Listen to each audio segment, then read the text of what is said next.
Arctic की गहराई में, जहां तापमान अक्सर शून्य से नीचे ही रहता है, जहां हवाओं की सिसकी सुनाई देती है और चारों तरफ फैली बर्फ की चादर अनंत सफेदी में लिपटी होती है, वहीं एक कोना ऐसा भी है जहां जीवन जन्म लेता है, जहां ममता की गर्माहट सर्द हवाओं से भी लड़ जाती है। हार्प सील की गर्भावस्था लगभग 11 महीने तक चलती है, जो हर साल फरवरी और मार्च के बीच एक नन्हे से शावक को जन्म देती है। यह वही बर्फीला तट है जो उसकी कोख का विस्तार बन जाता है, उसका पालना, उसका सुरक्षा कवच। जब वह शावक पहली बार इस दुनिया में आंखें खोलता है तो उसके चारों तरफ केवल बर्फ होती है, ठंडी, सफेद और कई बार क्रूर भी। उसकी आंखें धुंधली होती हैं, उसकी आवाज कांपती है और उसकी पहली सांसें बर्फीली हवा से टकराती हैं। मगर उसके पास मां होती है, गर्म, सुरक्षित और सुरक्षात्मक। शावक का शरीर दूधिया सफेद फर से ढका होता है। ये उसे बर्फ में छिपने में मदद करता है और थोड़ी बहुत गर्मी भी देता है, लेकिन फिर भी वह बेहद कमजोर होता है। न चल सकता है, न तैर सकता है। उसकी पूरी दुनिया होती है, उसकी माँ। मादा हर्प सील अपने बच्चे को 12 से 14 दिनों तक दूध पिलाती है। उसका दूध इतना गाढ़ा और पौष्टिक होता है कि उसमें 50% से अधिक वसा होती है। यह दूध शावक के शरीर को तेजी से बढ़ने में मदद करता है। सिर्फ 12 दिनों में उसका वजन दुगुना हो जाता है। लेकिन यह स्नेहिल सफर बहुत लंबा नहीं चलता। मादा हर्प सील अपने शावक को बहुत जल्दी छोड़ देती है, केवल 12 दिन।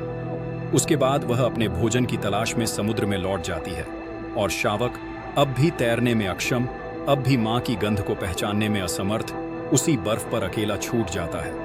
कई बार वह मां को ढूंढने निकलता है, मगर उसे यह तक याद नहीं रहता कि उसकी मां की गंध कैसी थी।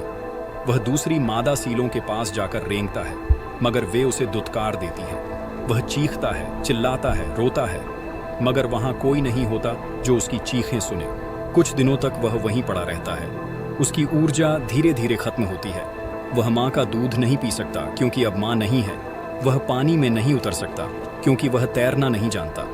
हर गुजरता दिन उसके जीवन से कुछ और उम्मीदें छीन लेता है और फिर खतरे मंडराने लगते हैं। जहां जीवन होता है वहां मृत्यु भी छिपी होती है और आर्कटिक के खुले बर्फीले मैदानों में ये शिकारी हर जगह मौजूद होते हैं। सबसे बड़ा खतरा शार्क और किलर व्हेल्स से होता है, जो बर्फ के टूटे हुए हिस्सों से ऊपर आकर सील शावकों को पकड़ लेते हैं।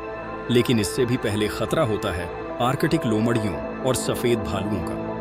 बर्फ की चादर के नीचे या दूर कहीं छिपकर ये शिकारी नवजात शावकों की हलचल पर नजर रखते हैं। जैसे ही उन्हें कोई अकेला शावक मिलता है, वे उस पर टूट पड़ते हैं। नन्हा शावक चीखता है, अपने पंजों से लड़ने की कोशिश करता है, मगर उसका कमजोर शरीर ज्यादा देर तक टिक नहीं पाता।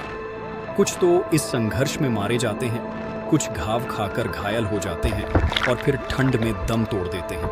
जहां एक ओर शिकारी बाहर से खतरा बने रहते हैं, वहीं दूसरी ओर खुद प्रकृति भी कभी-कभी मातृत्व को नकारने लगती है। पिछले कुछ दशकों में बर्फ के तट कम होते जा रहे हैं। वैश्विक तापमान में वृद्धि के कारण बर्फ बहुत जल्दी पिघलने लगी है। IPCC, inter governmental panel on climate change, की रिपोर्ट कहती है कि आर्कटिक और अटलांटिक महासागर में बर्फ के पिघलने की दर हर साल तेज होती जा रही है। इसका मतलब है कि मादा हर्प सील को अब उस स्थिर बर्फीले तट की सुविधा नहीं मिलती जहां वह अपने बच्चे को सुरक्षित जन्म दे सके। कई बार बर्फ इतनी पतली होती है कि जन्म के कुछ ही दिनों में वह पिघलने लगती है और शावक, जो तैरना नहीं जानता, सीधे समुद्र में गिरकर मर जाता है। कई बार तो बर्फ टूट जाती है और शावक उसमें फंसकर या ठंडे पानी में डूबकर मर जाता है। मां देखती है मगर कुछ नहीं कर सकती। यह सब यूं ही नहीं हो रहा। यह बदलाव आकाश से नहीं टपके, बल्कि हमारे ही कर्मों का परिणाम है। इंसानों द्वारा वातावरण में फैलाए गए ग्रीन हाउस गैसों जैसे carbon dioxide, methane, nitrous oxide ने धरती के वायुमंडल को गर्म कर दिया है। ये गैसें गाड़ियों के धुएं, कारखानों के उत्सर्जन, जंगलों की कटाई और प्लास्टिक जैसे कचरे के कारण वातावरण में पहुंचती हैं। जब वातावरण गर्म होता है तो आर्कटिक क्षेत्र की बर्फ पिघलने लगती है। इसका सीधा असर हर्प सील और उनके शावकों पर पड़ता है। उन्हें वह सुरक्षित बर्फ नहीं मिलती जो उनके जीवन का आधार थी। उन्हें वह संरक्षण नहीं मिल पाता जिसकी उन्हें सबसे ज्यादा जरूरत होती है। हम जो हर दिन अपनी सहूलियत के लिए करते हैं, कार चलाना, एसी चलाना, फैक्ट्री लगाना, प्लास्टिक का प्रयोग, वह सब सीधा असर करता है उन मासूमों पर जिन्हें हमने कभी देखा तक नहीं। कल्पना कीजिए उस शावक की जो अपनी माँ की गर्मी के बाद अचानक अकेला रह जाता है।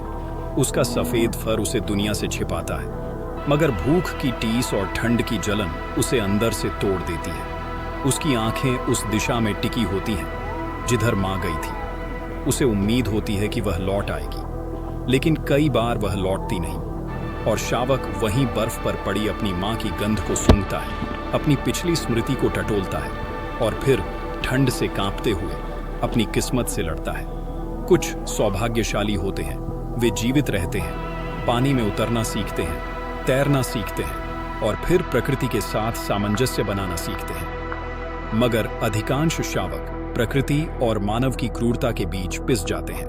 हालांकि स्थिति भयावह है, लेकिन हम अभी भी इस चक्र को तोड़ सकते हैं। संरक्षण कार्यक्रम, बर्फीले तटों की निगरानी, मानव गतिविधियों पर नियंत्रण और पर्यावरण के प्रति जागरूकता, ये सब ऐसे प्रयास हैं जिनसे हम हर्ब सील और उसके नवजात शावकों की दुनिया को सुरक्षित बना सकते हैं। यदि हम आज नहीं चेते तो आने वाले वर्षों में ये सुंदर जीव केवल किताबों और तस्वीरों में ही दिखाई देंगे और तब हमारा आने वाला भविष्य हमसे यह पूछेगा कि जब उन्हें बचाया जा सकता था तब आपने क्यों कुछ नहीं किया। इस वीडियो को ज्यादा से ज्यादा लोगों तक शेयर करें और यह मेरी रिक्वेस्ट नहीं है, बल्कि यह हमारे पर्यावरण की मांग है, ताकि हर कोई पर्यावरण के प्रति संवेदनशील बन सके। हाँ, हो सकता है हमारे बड़े क्षेत्र में बर्फीले स्थान ना हो, लेकिन फिर भी हमारे यहाँ पानी के बहुत अच्छे स्रोत हैं जिन्हें हम अपनी स्वार्थ के कारण गंदा कर रहे हैं। उनमें दुनिया भर के प्लास्टिक कचरा और घर, फैक्ट्री और छोटी मोटी दुकानों से निकलने वाले कचरे को सीधे नदियों में प्रवाहित कर रहे हैं, जो कि न केवल नदियों को प्रदूषित कर रहा है बल्कि उसने रहने वाले जीवों को भी हानि पहुंचा रहा है और यह हमारे पर्यावरण के चक्र को प्रभावित करता है। इसके प्रति हमें अब कोई ठोस कदम उठाने की आवश्यकता है। इसलिए यह वीडियो सभी लोगों तक शेयर कीजिए और अपना छोटा सा योगदान दीजिए। और हाँ, चैनल को सब्सक्राइब और वीडियो को लाइक करना बिल्कुल ना भूलें, ताकि ऐसी ही वीडियो हम आप तक पहुंचाते रहें। धन्यवाद।